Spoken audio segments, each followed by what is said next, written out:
नरसिंह मेहता एक बहुत ही प्रसिद्ध भक्त हुए हैं। उनका जन्म जूनागढ़ प्रांत में हुआ था। जाति के ये ब्राह्मण थे। उनके माँ बाप बचपन में ही इनको छोड़कर मर गए, इसलिए घर में भाई और भाभी के पास ही रहते थे। इनकी भाभी बड़ी कर्कशा थी, बात बात में इनको ताना मारती थी। एक दिन ये बाहर से खेल कर घर में आए, भाभी से पानी पीने को मांगा तो भाभी बोली, कौन सी कमाई करके लाया जो तुझे दिन रात पानी पिलाती रहूं। नरसिंह जी के हृदय में ये बात चुभ गई। वह दुखित हृदय से सीधे शिव जी के मंदिर में चले गए और 7 दिन तक वहाँ अन्न जल का त्याग करके पड़े रहे।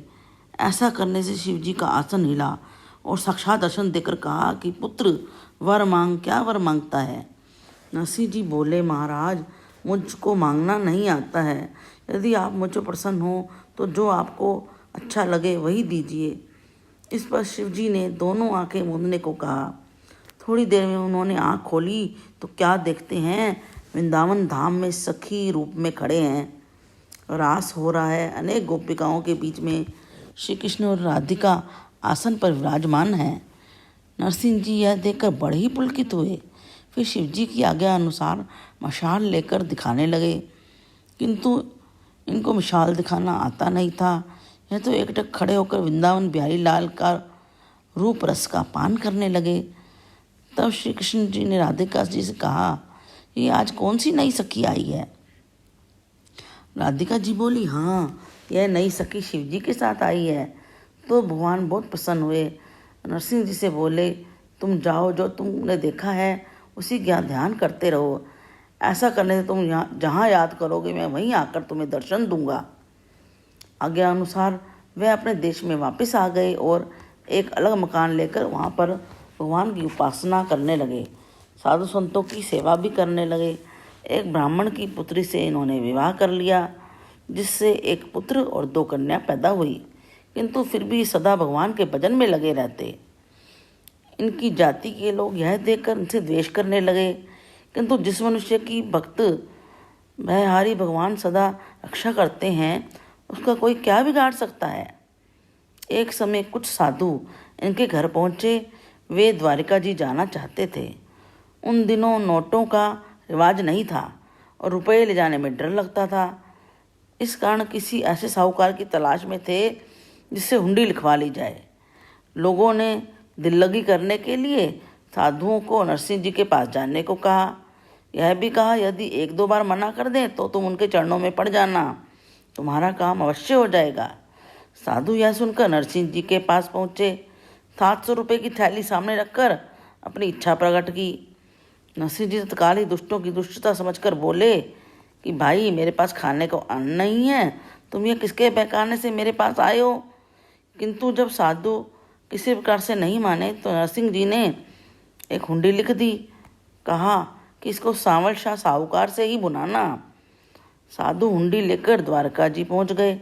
सारे नगर में सांवल शाह साहूकार की तलाश करते रहे, लेकिन इस नाम का कोई भी मनुष्य उनको वहाँ पर नहीं मिला। लाचार होकर, भूख प्यास से दुखी होकर वे लोग नगर के बाहर आए। सोचा कि भोजन से निवृत्त होकर फिर तलाश करेंगे। इधर भक्त हितकारी भगवान ने सोचा कि यह हुंडी तो नरसिंह जी ने मेरे नाम से लिखी है, अब देर करने से भक्त की साहूकारी में बट्टा लगेगा। ऐसा विचार कर एक मारवाड़ी पगड़ी सिर पर रखी, लंबी धोती पहन ली, शरीर में अंगरखा पहन लिया, कान में कलम लगा ली और बही हाथ में लेकर बिल्कुल साहूकार सा रूप बनाकर साधुओं के पास आ गए। बोले कि भाई, तुम में से कौन व्यक्ति नरसिंह जी की हुंडी लाया है? साधु बड़े प्रसन्न होकर बोले, सेठ साहब, आपको तो तलाश करते करते हैरान हो गए हैं। आपने बड़ी कृपा करी जो स्वयं ही आ गए। शाह जी बोले, भाई शर्माते क्यों हो? मैं भी तुम्हें कई दिनों से तलाश कर रहा हूँ, किंतु मेरा पता तुम्हें ना लगने का कारण यह है कि जो भगवान के भक्त होते हैं मैं उन्हीं को जल्दी मिल पाता हूँ।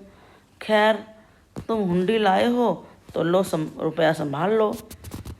साधुओं ने हुंडी देकर रुपया संभाल लिया।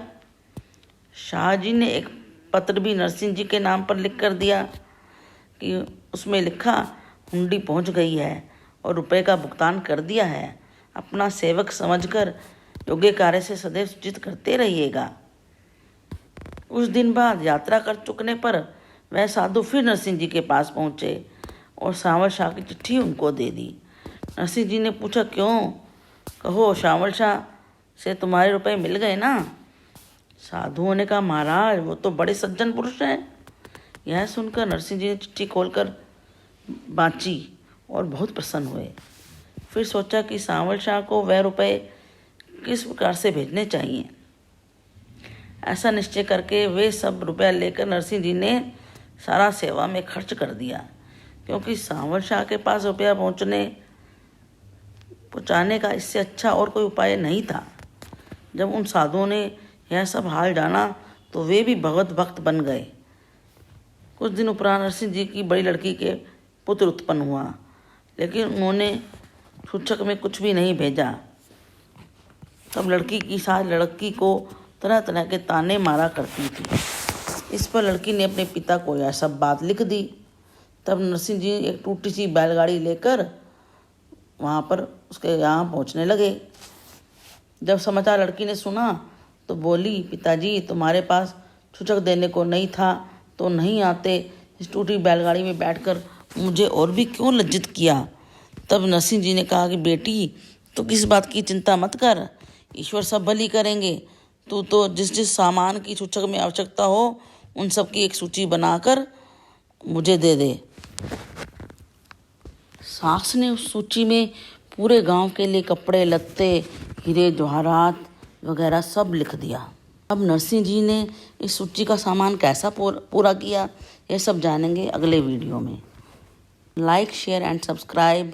हरे कृष्ण कृष्ण कृष्ण हरे हरे, हरे राम राम राम हरे हरे।